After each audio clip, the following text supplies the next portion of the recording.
Hello and welcome to the Symmetry Sessions podcast, where we talk about all things healthy, wealthy, and wise. I'm your host, Heather McPaul. Join me for in-depth, down-to-earth, and casual conversations about finding balance. We delve into topics related to mental health, relationships, business, and more with guests from all walks of life. And even though I am a professionally licensed counselor, this is just a show, and the information presented is just for informational, educational purposes only. It's definitely not meant to replace getting professional help from a doctor or a therapist. So please seek that help from a qualified healthcare professional if you need it, and if it is an emergency, please call 911 or other appropriate emergency services. I'm very excited to bring to you a variety of amazing guests and topics, so let's get started with today's episode. Welcome to the Symmetry Sessions.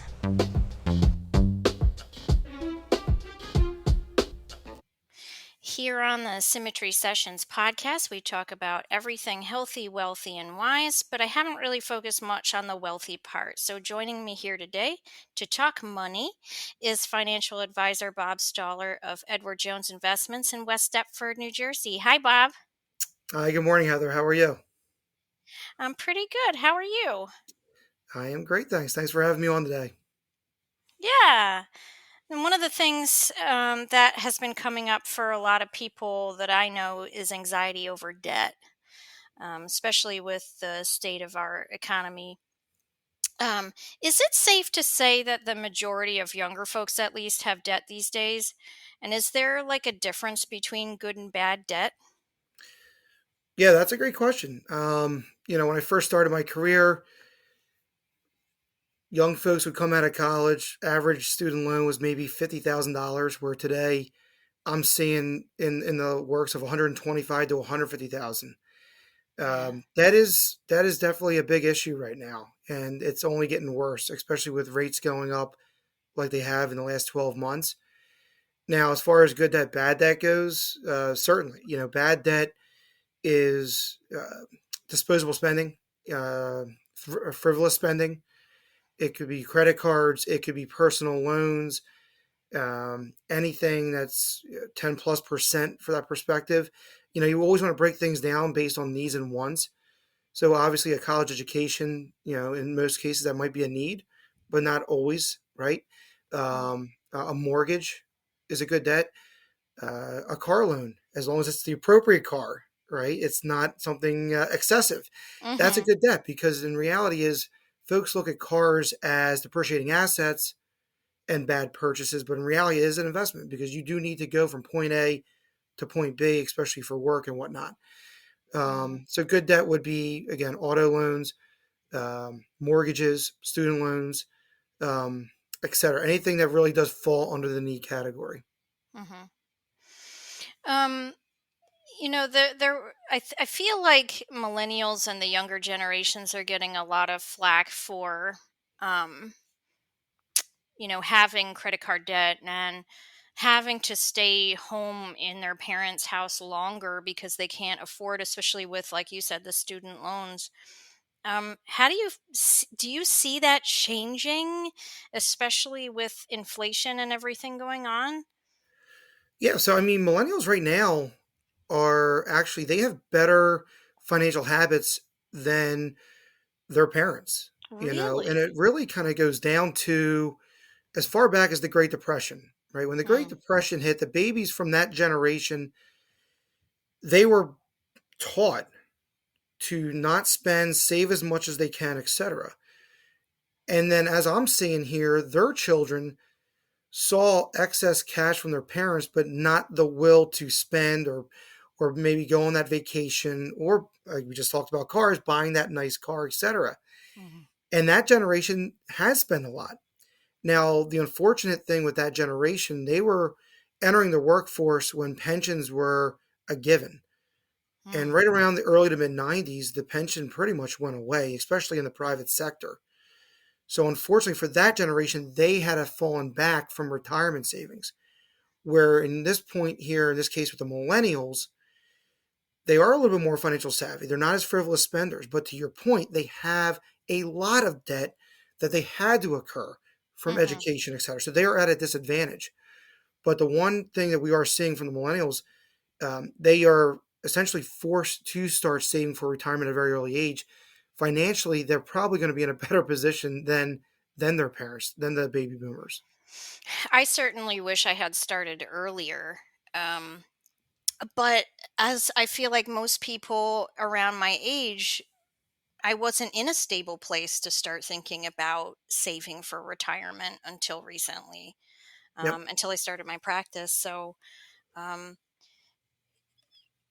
what what impact does that have? I mean, is that something like younger generations that are occurring debt, or even the older ones that didn't put as much into saving for retirement? What does that say for everybody's future? Well, I think for the millennials' future, it's bright, Mm, and especially with a lot of the changes that happened with Secure Act 1.0 back in 17, and as recently as Secure Act 2.0 in 2022. There's a lot of incentives right now for employers to offer their employees right out of the gate a retirement plan, hmm. tax credits, etc. But what's really crucial to this, to your point, you might not have thought about it right out of the gate, right? Right out of the gate, you incur the debt, you want to pay down the loans, you're trying to figure out your budget, right? And then a year or two later, a 401k is offered to you, and you're like, oh man, now I got to, what am I going to do? Carve off $200 a paycheck. That's going to be a big difference. Yeah. Where now um, employers are allowed to have what's called auto enrollment, where essentially once you sign up as an employee and you are qualified to join that plan, you are automatically in that plan per se at, let's just say, the match max. So most maxes for 401ks require a 5% contribution to match a 4%. So with this new legislature, they can just automatically put 5% right out of the gate without you saying no or yes. So that way it gets started. You can obviously opt out once it starts, but at least you're already getting into it without thinking about it. And then typically you go into a default investment, which is based on your age and when they anticipate retirement might be. So it's already self managed through the Hmm. plan. So that's a huge help. But the big thing right now is, especially coming out of college, you got your debt. To your point, you're probably living at home just to save a few bucks. As soon as you start working, if they don't even have a plan, talk to an advisor, go online if you have to, open up a Roth or traditional IRA, and just automatically just saving $50 a month. Anything early on is a huge help, but Hmm. it gets you into that mindset. Yeah. And then all that stems from there is the want to increase those contributions, especially as wages go up, etc. Do you think that the trend is that people are having to retire later than traditionally? Yeah. I mean, when you really break it down, the national average inside a retirement account is, I believe, now just north of $100,000. When I first started in the industry, it was only 40 some thousand dollars. So Hmm. think about that and put it in perspective. If you have a $100,000 401k, that's going to generate between $4,000 to $5,000 a year in income. That's it. Hmm. So what that does do, especially with inflation now, yes, they got a boost from a Social Security standpoint, but Social Security was always made and implemented as supplemental retirement income, not primary. Right. So especially with what we're saying, yeah, the days of retiring at 55, 60. I mean, some do, but it's not as popular. The 62, early retirement age for Social Security, that used to be kind of a target, maybe 25, 30%. But the bulk of them are going to at least, 65, 67 full retirement. Some are even going beyond all the way up to 70. Yeah. So, let's talk about that debt that everybody. I feel like everybody has some kind of debt. I actually don't think that most people look at their mortgage as being a debt. They just that's just something like I think they kind of put it in a different category, but it is a debt, right, that you're Mhm. paying back. But do you have any like tips and tricks for people? You know, starting at the beginning of the year, I feel like there's a lot of ads on social media targeting people and saying, hey, wipe out your debt even faster. And then you look at the fine print and it's like, but then you just owe us. Do you have Yeah. any like tips and tricks for paying off debt? Yeah. So the biggest tip is what I call the snowball effect, right? So let's just say you have 4 or 5 Yeah. credit cards, and the largest balance might have the highest rate, but the smaller balance, to me, it's important to get baby steps and things nipped in the bud. Mhm. If you pay the higher one first and then the others at a lesser amount, you're still going to have 5 cards that you're paying on, let's say for the next couple of years. But if you focus on the smaller balance first and get that paid off in, let's say, 6 months, now you're down to 4 cards. Psychologically, that's a win. And Yeah. then what you do is you take what you were paying towards that smaller card and rolling that payment to the next lowest balance to enhance and fasten that payment off. Now, that's one strategy. There's other tools out there. There's a lot of, to your point, peer-to-peer lending companies Mhm. where they will essentially connect an investor, which is the note holder, and let's say me, right? And Mhm. what they'll do is they'll say, okay, you have 5 years, max $50,000 loan. Let's just say the starting rate might be 7.9%, but based on your credit and how much you physically take out, that's going to increase that rate. Good news with that is it's a fixed payment structure. It's not going to increase on the interest rate like credit cards will. Mhm. And psychologically, okay, just keep up with the payments. You're going to be paid off in 5 years. Mhm. Is that the answer to all the problems? No, because it's still a high rate. Yeah. Um, other avenues too. If you do have a home, especially over the last 2 years with the appreciation you've had in your home, as long as you have more than 22% equity, you can take a little bit of money out on a home equity loan or a line of credit. And that's two different things to be aware of. The loan is like a second mortgage. It's a fixed rate. And same thing, might be paid off in 10 years. Mhm. In this environment, I don't know if I would go that route because rates have jumped up so much in the last 13 months and Yeah. probably going to continue over the next 3 to 6. But you heard me say 3 to 6. There's a good possibility that they're probably going to stop the rate hikes this year. I I heard don't they know were if they're gonna going to. do it again, Yeah, they're or they were meeting. thinking of it. Yeah. Yeah, they're meeting this week. And again, all intention purposes from Jerome Powell, it sounds like it's going to continue for at least another maybe 3 to 4 hikes, and then they might reevaluate. But long story short, it does seem that at some point this year that might stop. I don't see a rate cut happening this year, but let's just say it happens next year. If you go with the line of credit, that is a variable rate. If they do start cutting rates next year, then your interest rate on that loan is going to start to slowly go down too. Mhm. Mhm. So it's kind of funny. This is opposite of what I would be recommending 3 years ago. 3 years ago, with rates so low, lock in a fixed rate, make sure it's low right now, and that way you don't run the risk of going up. Today, I'm against that. I'm actually in favor of the variable rate because I think eventually rates might start to come down a little bit over the next 2, 3 years. Yeah. You mentioned the snowball. I'm a huge fan of the snowball. I've used it in the past. I So that's focusing on paying the smaller credit card or smaller loan or debt first. Hmm. I heard there's also the avalanche that pays off the highest interest. Uh, you know, like save a card that's 23% interest, and that's your highest interest rate in those loans that you pay off and I guess that saves you some money because you're not Yep. paying interest. You're sort of getting that out of the way Yep. as much. It, but you seem to prefer the snowball over that.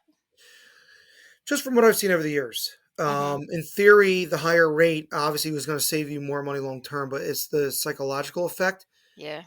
And the problem that I've seen with investors, in this case here, debt payers, they just feel like they're not getting anywhere. They're not making Yeah. progress. Even though we say it from a number standpoint and you break it down, but from that month to month, it's like, oh man, it's like I'm only moving the dial a little bit, a little bit.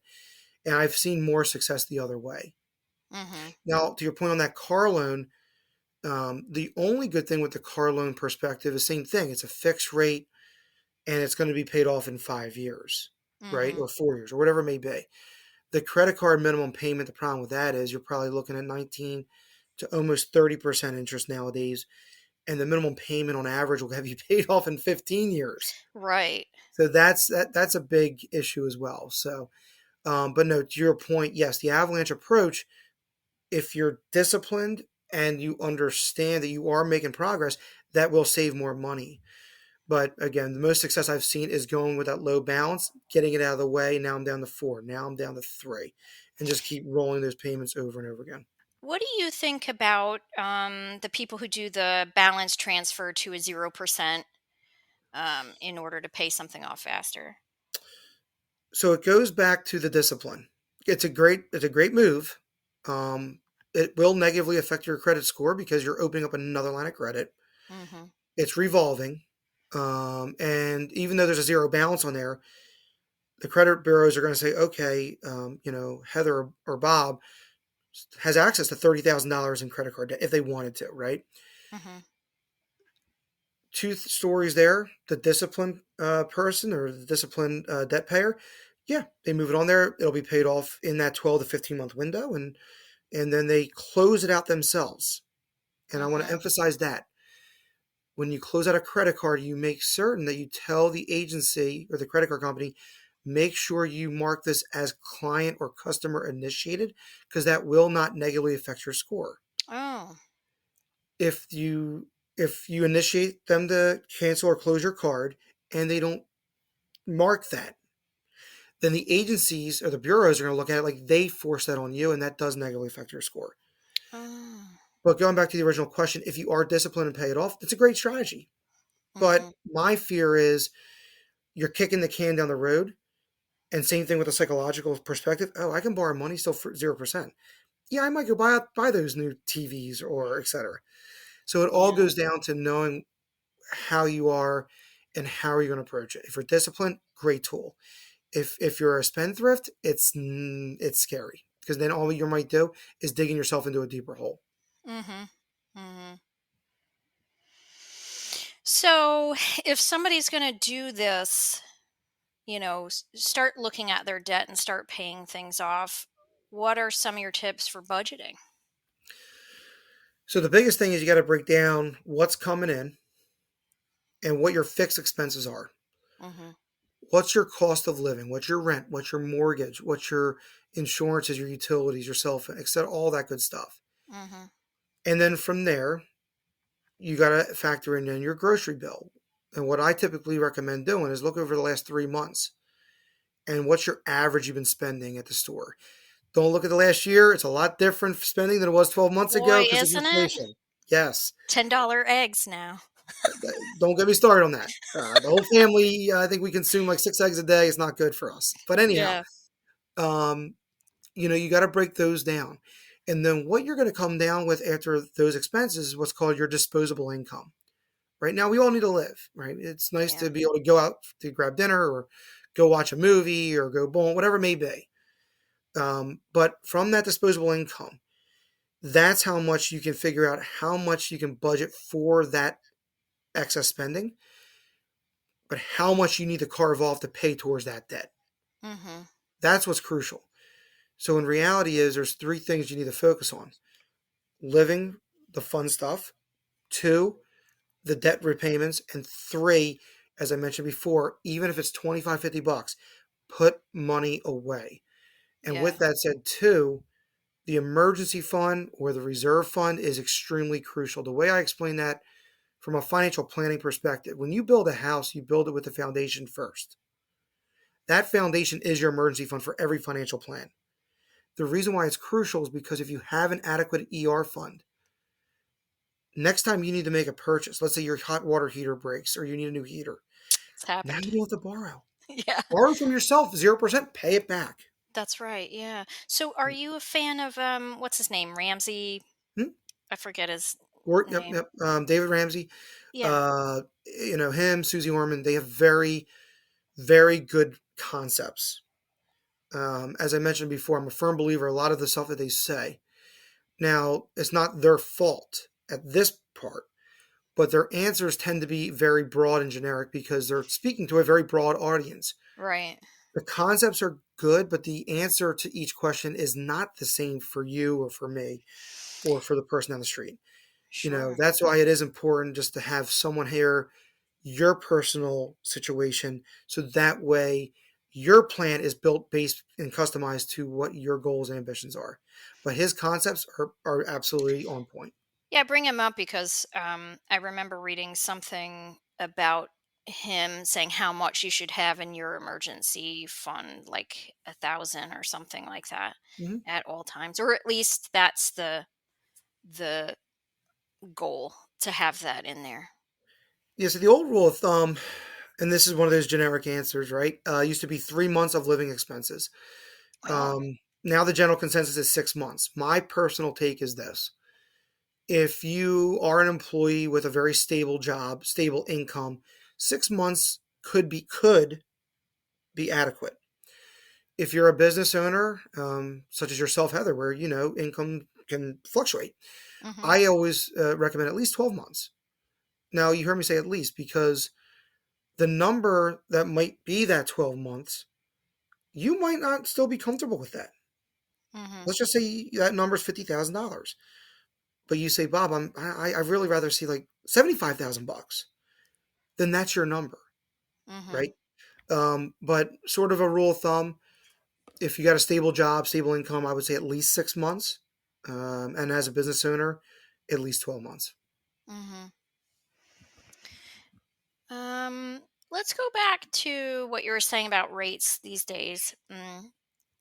So, if somebody had an opportunity, hypothetically speaking, to, let's say, buy a business building, an office building, or something like that, at current, would you say it, because there's the variable rates that you could get in on and it would drop at some point? Is it a good time or a bad time to do that kind of stuff? It's a double-edged sword.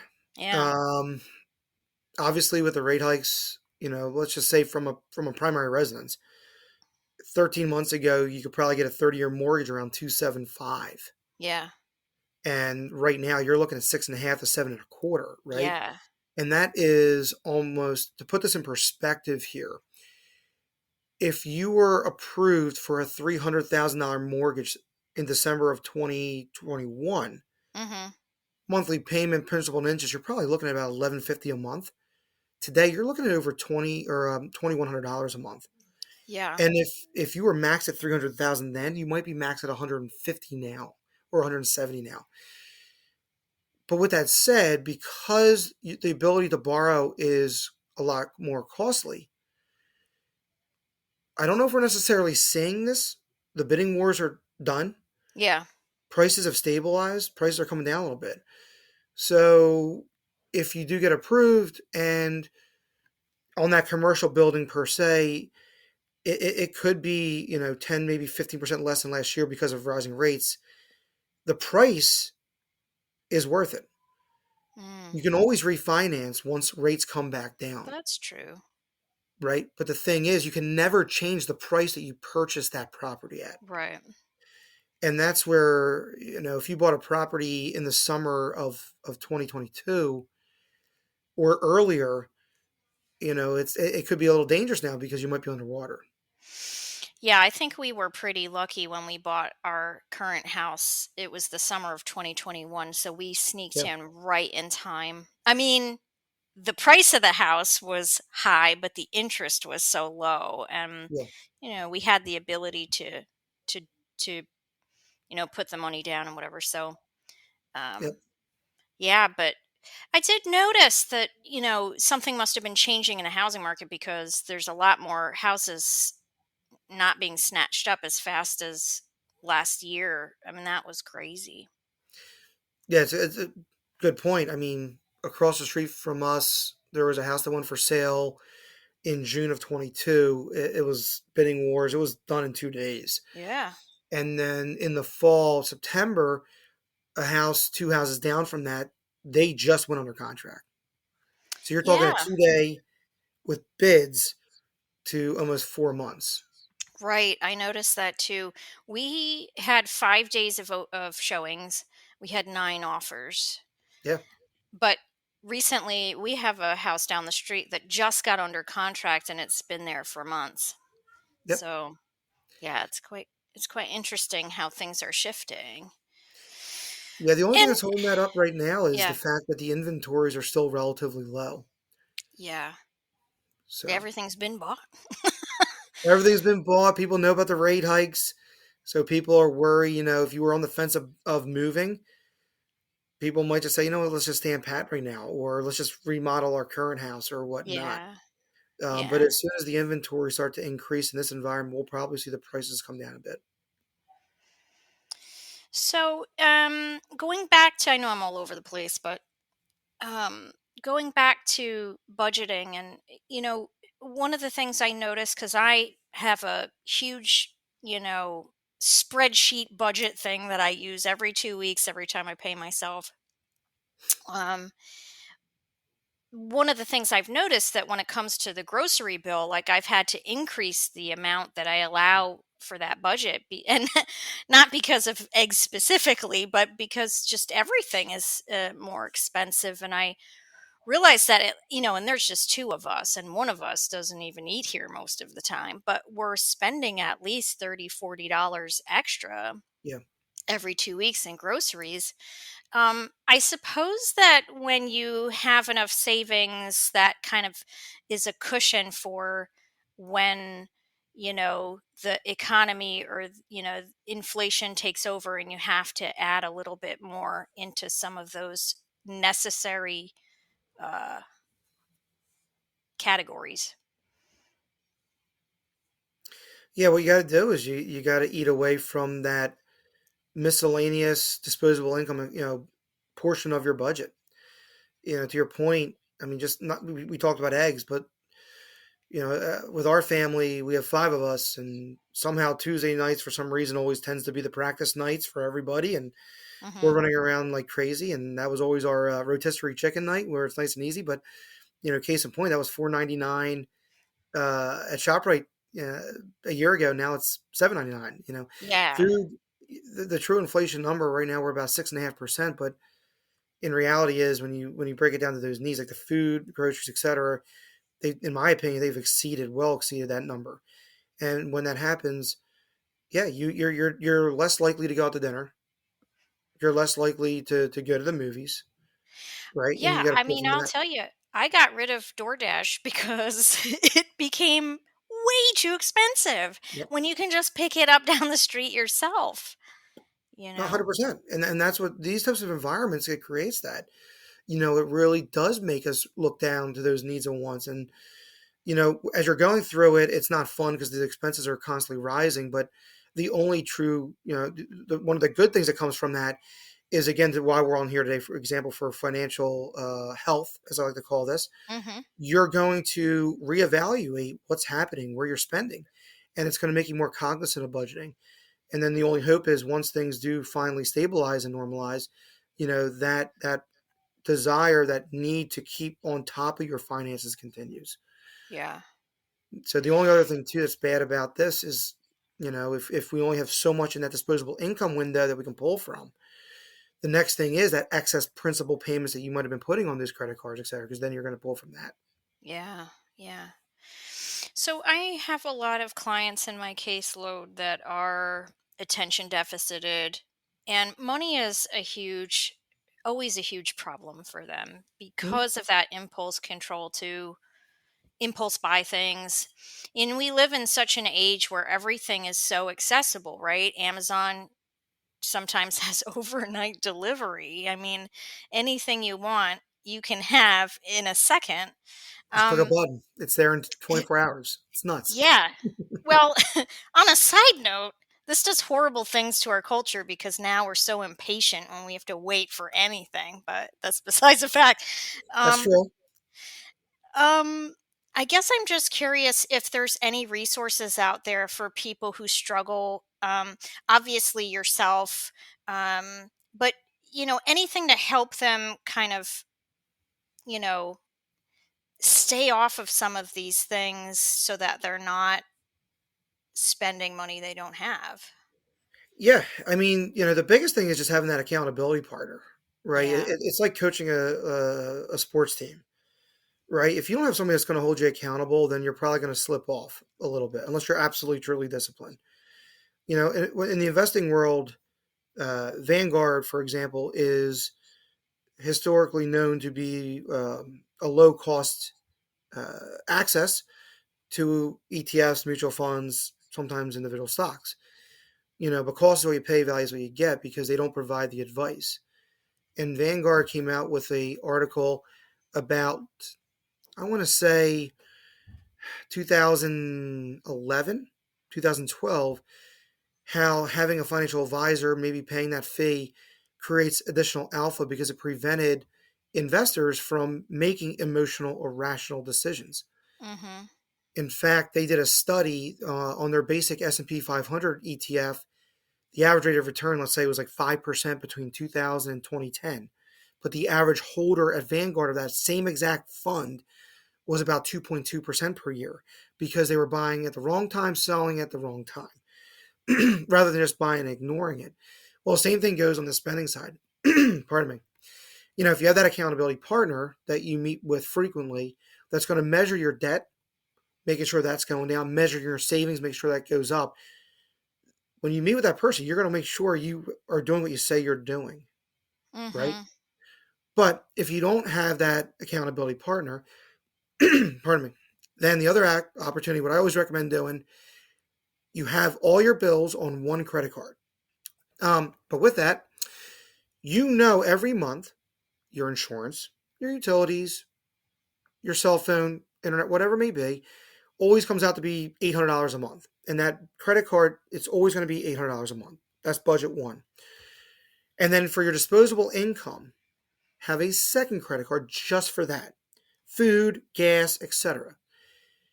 Run down your budget and say, okay, I only want to spend $1,000 a month on the food, the gas, and then whatever left over for the fun stuff.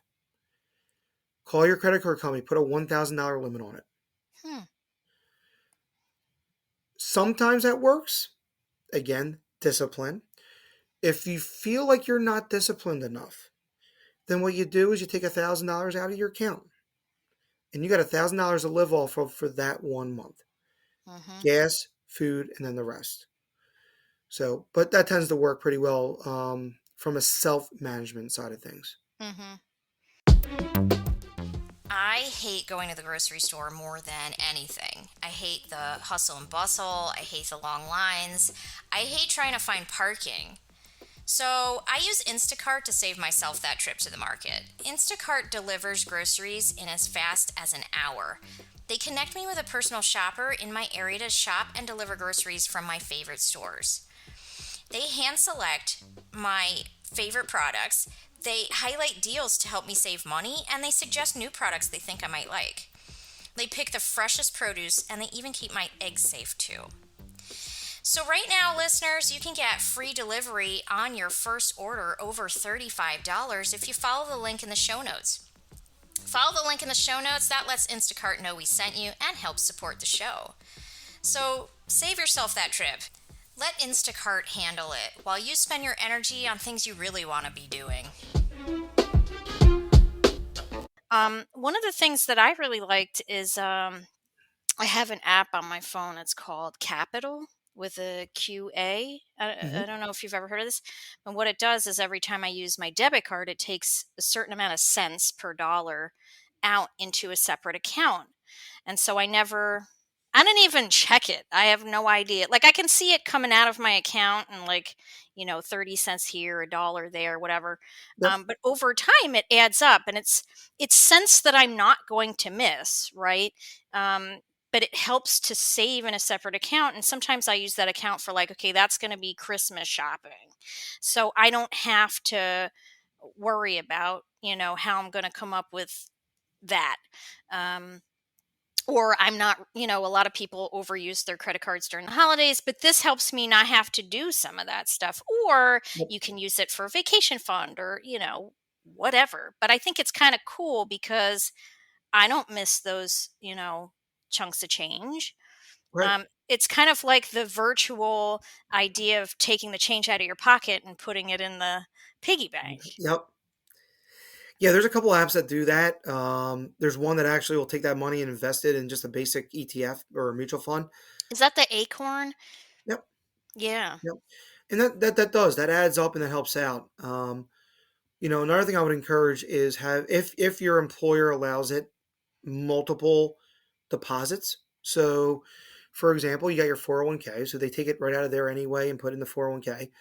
But instead of having everything dumped into your checking account, have $100 or $50 put into your savings account. Hmm. So that way it's separated from your inflows from that operating account, which is your checking account. Which then leads me to another topic from like kind of just like again a psychological perspective of savings. I always encourage too, try to have your savings not be at the same bank as your checking Mm. because it's Hmm. just it's easily accessible. Same thing we Yeah. were talking about buying something, right? With a click of the button. One click of the button, that money's in your checking account instantaneously and you can spend it.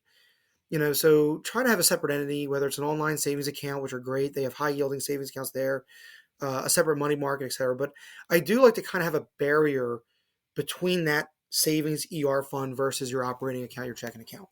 Oh, that's a good idea. Yep. Did I ever ask you this? I'm not sure if I asked you this in one of our meetings, but have you ever heard of the book Profit First? No. Well, um, essentially, it's for business owners who want to figure out how to do it uh, better. I don't know, financially. And so, one of the things that they talk about is having several different bank accounts with several different banks, um, and kind of allocating money in different places for different things. I don't totally understand it, and I don't know that I totally agree with it, but a lot of people seem to be um, fans of it. Yeah, the big thing with the banks and having different bank accounts is the FDIC insurance, right? Mm, You want to make sure that your money is protected, and they have certain limitations to that per registration, per account type, etc. hmm To me, the only real advantage is taking advantage of that, right? If you exceed hmm the limitation of that bank, then yeah, I would have another bank account, put the excess in there, so that way all the money is still protected under FDIC. I Um, think one of the reasons why this is what I got from it, is to make sure that there's one place for all the money that will go to paying taxes for your business, for your estimated quarterly taxes.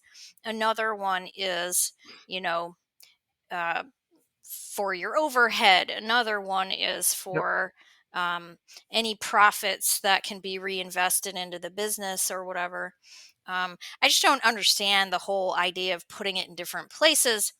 But I like what you said about personal financing and kind of having a savings in somewhere else because it is tempting if people can see it. And I really like that you're bringing in the psychological piece to um, finances because it really it's such a part of our culture to, I mean, we're a capitalist society, right? So we're already geared to be spending. Yeah, the psychological effect is a huge impact on your money. You know, the only person that gets in the way between you and your money is yourself Hmm. and those decision makings, etc. But to your perspective, from a business owner side of things, yeah. So what you're talking about is bucketing, what I call bucketing, right? So to your point, you have your tax bucket, you have your overhead, your payroll bucket, etc. And it is nice to have that from a tracking standpoint. It's easily saying, okay, from a tax, how much do we pay out this year? Just look at this one account, right? Same thing with the spending side on the credit cards. That's why I like to have the two different credit cards, right? I want to know Hmm. what my fixed are and what my variable expenses are. From an individual standpoint too, to your point, people like to have a vacation fund, they like to have a property tax fund, etc. And that's okay. Um, some people are wired like that, and some people are more wired where less is more. But from a business owner standpoint, I do like to have those walls in between too, those categories broken up. Really, not so much just from an organization standpoint, just from an ease of information standpoint. Yeah, yeah. Yep. I definitely separate every 2 weeks when I pay myself. I also put 20 to 25% away from the taxes and in a separate savings account. And for me, it's not hard to not touch that because, I think the motivation for me is just to not piss off the IRS, right? So that is off limits. Yeah, Although you at want to the keep Uncle Sam happy. although at the end of the year, if there's some left in after I pay my quarterly taxes, sometimes I'll give myself a little Christmas bonus, Yeah, but other than that, having a separate bank account for, I like to have an emergency fund in the business because you never know when, um, I don't know. I would call it an emergency, but it's not really an emergency. Let's say I go on yeah, vacation and I'm missing income that supplements my missing income, um, or there's a training that I really want to take, which is a reinvestment into the business or myself. yep, And all that's going to change this year, I think, when I start, with my new hire and having, like you said, to have like a separate thing for the payroll. So having to reconfigure that, I think, you know, at least in my line of work, money is such a taboo topic. Uh, Therapists have such a scarcity mindset, especially because we're fee for service. So you never really know. Well, what from week to week what's going to happen yeah. monetarily, but um I think it would be helpful for people to know that there are tools out there, and people like yourself who are really knowledgeable in that area. And so tell us more about how you do help people. Yeah, so, you know, I help folks on all different perspectives. The basic general financial planning, right? The biggest thing that folks come in for is for retirement planning, whether it's accumulating for retirement, whether it's income in retirement, right? But what we do is more than just that. We go into asset protection planning because at the end of the day, you have your nest egg, and asset protection is so important because when someone says they're going to sue you for everything you got, they're going to sue you for everything you got. And that's why you need to make sure your liability coverage is adequate where it needs to be. Your umbrella policy is covering all that nest egg for you. On life insurance side, that's kind of a topic that people get a little weird on, but again, it's a necessity, right? Not for Sure. everybody. Everybody's situation is different, but again, in the event of premature death, if you're the income earner in the household, well, now there's issues here. One, the surviving spouse now needs to work and provide the income for the family, but then now you might lose childcare because of that. Maybe you might lose, things around the house that's getting done. So there's always a cost effect for that. And same thing for disability and long-term care. I mean, long-term care is a significant crisis right now that's Mm. happening. Mm-hmm. But not only that, estate planning, tax planning strategies as well. There's different tools that you can use. There's different things that you can do today that might mitigate your tax bill next year. That might actually mitigate your tax bill in 30 years by just doing some good planning today. Um, Estate planning too, very important. I mean, you want to make sure that your wealth goes to where it needs to go and it's a nice smooth transfer with ultimately, having the least amount of cost possible to have that money transfer. But Mm. even more important than that, especially for younger couples with young families, I can't emphasize enough how important that will is. It's something we don't want to think about. It's something like, oh, Mm-hmm. that's 30, 40, 50 years down the road. Why do I have to be bothered with it? Well, if you pass without a will, let's just say, both spouses, both parents, in theory, those children will be orphans of the state for a period of time. And as a father, I really don't want a judge to determine where my children or who my children go to as the caregivers. Mm-hmm. We just had a case that the parent died, no will. Now, Mm. luckily, the child did go to a very good, loving family within the family, right? An aunt and uncle. But what happens if the judge says no? We're gonna have the child go elsewhere. That might be Mm. in not such a good family situation. Mm-hmm. So again, I can't emphasize enough that important. So We cover all those avenues. And that first appointment that we have with our clients, I ask all those questions: what they have, what they don't have. It's completely Hmm. discovery, information gathering, because I need to know what the true goals are, especially in that first year of the relationship. And it's a non-judgmental place, right? Because Mhm. you know, coming in to you, I'm still trying to work out all of this, all of being financially healthy, right? And so, one of the things I loved about seeing you is you asked me certain questions, and sometimes I was like, yeah, that's kind of like this. And you were like, that's okay. So, I really appreciate the bedside manner. I don't know, Well, thank of, you. yeah, because I think there is a lot of shame attached to money or not having money for people. And so when they reach out for help, it's really important that they don't feel um, like they don't have, that they're not supported. Well, yeah, that and to your point, when you said people might be afraid to discuss their finances, right? Because so unfortunately, there's some folks out there that might say, "Hey, if you don't have $1 million, I don't want to talk to you." But at the end of the day, for us, we help anybody that wants help. And what I mean by that is, we don't believe in minimums like that. Hmm. Hmm. Uh, we'll help anybody whether you have 0 or 10 million. It doesn't matter. Our ask is you follow the plan. Like, and Heather, to your point with that first meeting, we don't. I don't look at statements. I don't look at your assets. I want to know what's important to you, what you're Hmm. trying to accomplish. What's the end game result that you want to accomplish for that. Hmm. And then my job is to say, okay, where you're at today, where you're tracking towards, but what tweaks do we need to make on that trajectory to get you to that goal? And there might be issues, like you said, where you might not realize that's an issue, but when I catch it, I say that's a bigger issue than right now paying down that debt Hmm. or increasing your retirement savings. Hmm. So it's things of that nature. But our only ask for clients are just commit to the plan, follow the plan, because for me, success is not dollars and cents. Success is getting a thank you card from a client because they were able to achieve what they didn't think was achievable. Yeah. And now, one last question for me, I think,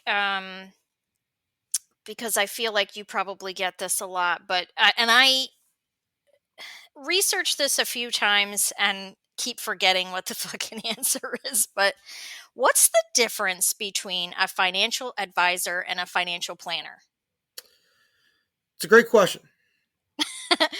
Now, um, in my opinion, there's not a truly defined answer to that question.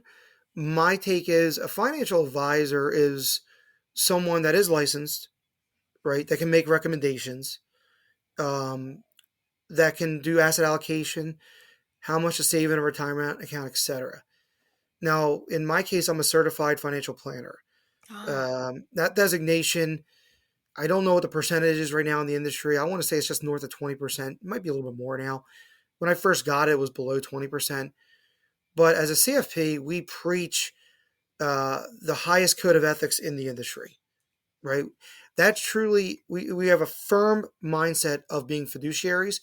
And what that means is putting our clients' best interest first. As I just mentioned before, you know, advisors, planners, we make money on commissions and fees. Well, to get that, you typically got to have investments to invest. Hmm. You heard me just say, I don't care about the asset size. That's secondary right now, based on what your goals are. And that is the mindset of a CFP. Because again, a young couple, that legal documents, the wills and the power of attorney, all that stuff, that's so crucial for them at that stage. Same thing with term life insurance for that age, right? Hmm. Hmm. Those are avenues that probably are above the budget right now, or I'm sorry, the debt versus the retirement savings. So again, a financial planner, in my opinion, especially as a CFP, we are acting as fiduciaries, and that's an interesting concept too. So what makes you act as a fiduciary? There's commissions and then there's fees. In a commission-based account, the planner or the advisor is compensated based on the transactions. There Hmm. could be hidden fees that you don't see in there, right? That's not a fiduciary way of making money because there could be a conflict of interest. Mm-hmm. If I make a recommendation to sell and then buy, you could, in theory, say, well, Bob, are you doing that in your best interest? Because you're getting a commission from that. Right. The fiduciary standard is a fee based account where it's a flat level fee and there are no commissions, there are no hidden fees that go to that advisor.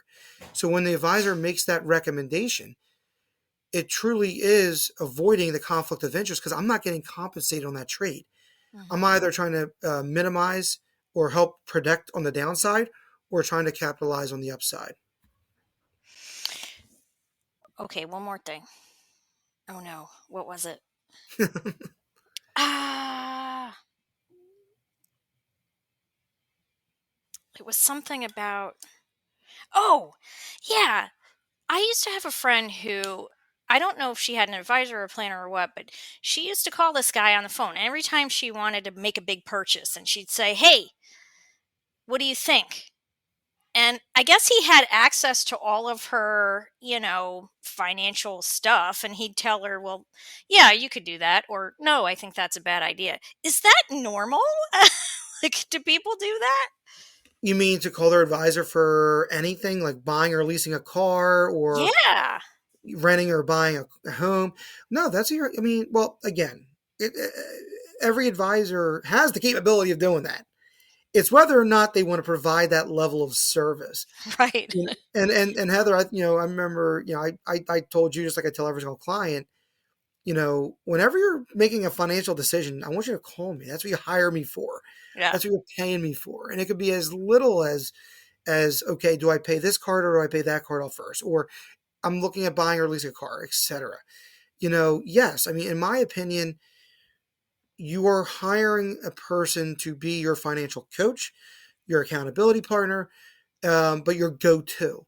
So should an advisor do that? In my opinion, the answer is yes. But unfortunately, as I mentioned before, a lot of advisors don't want to provide that level of service because Mm, it's going above and beyond, mm, and they just want to be investment selectors, asset allocation, things of that nature. okay. So, but Yeah. no, I mean, to me, that's a good that for your friend, that is good service that they're getting. Good. Okay. And then one last thing. I know I keep saying that, but, um, what do you have any advice to people? I know during the pandemic, everybody, including myself, was messing around on Robinhood and um, buying silly stocks, a dog coin or whatever. Like, um, what's your advice to people who are tinkering in that area? Get help. Yeah. Unfortunately, it's one of those avenues where you only know what you know, right? And Warren Buffett says it best. If your barber or your hair salon um, uh, person is telling you what to invest in, you probably should avoid that, right? Yeah. And Yeah. the GameStops and the AMC's when they were going like crazy, right?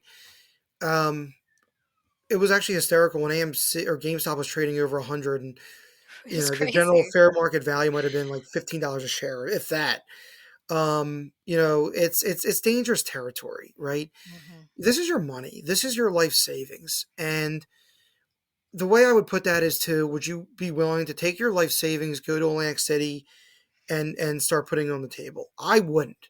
Right? I would have Hmm. panic attacks. So in theory with that, get help. I mean, we Hmm. hire lawyers to draw up our legal documents because they know what they're doing, right? Yeah. We go to our doctors because I don't know what's going on if it's a sinus infection or strep throat, but they do, right? Hmm. Um, do I know if to be dangerous for taxes? Probably, but I'm not an accountant. So I'm not gonna try to be. You go to the professional. People go to you, Heather, because you're a professional in your line of work. Hmm. So for folks like that, you know, if you're willing to gamble a little bit, have fun. But I'm not a gambler and it's my life Hmm. savings. So I would rather prefer having a professional handle these situations. Yeah. I think that's a good note to end on, don't you? No, Yeah. absolutely. So any other Anything you questions, want to Heather? add? Yeah, I think that's it. But anything that you want to add? No, that's it on my head. I mean, you asked a lot of great questions. I mean, I could keep talking all day, Heather, which I think you know by now. So, but certainly, I mean, it was truly a pleasure jumping on your podcast today. And Yeah, I so appreciate it. And I think this is a good one because, not only are people scared to talk about money, but in some um, family cultures, they're not supposed to. yeah, That's a taboo topic. You don't talk about how much you make, and you don't, talk about how much you spend. And so I think a lot of people are in the dark, and it's so important that people like you are out there helping people put it all together and figure it out.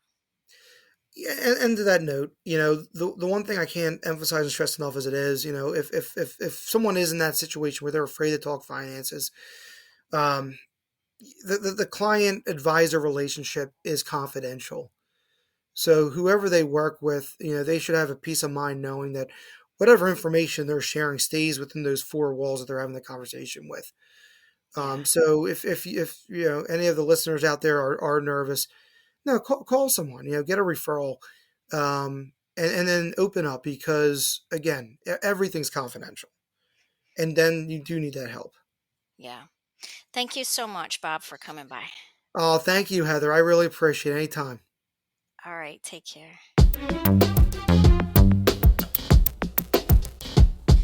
Thanks for tuning in. I hope you enjoyed the show. If you're interested in connecting with Heather or the guest today, please see the show notes for that info. If you'd like to be a guest on the Symmetry sessions, the link to send us your request is also in the show notes. If you'd like to support the show, buy me a coffee at www.buymeacoffee.com/symmetrysesh. You can make a small donation to help keep the episodes coming. Better yet, become a member and get access to exclusive content, behind-the-scenes footage, and sneak peeks into our episodes before they launch. Don't miss an episode. The Symmetry Sessions launches every first Friday of the month, so make sure you subscribe wherever you listen to podcasts. Until next time.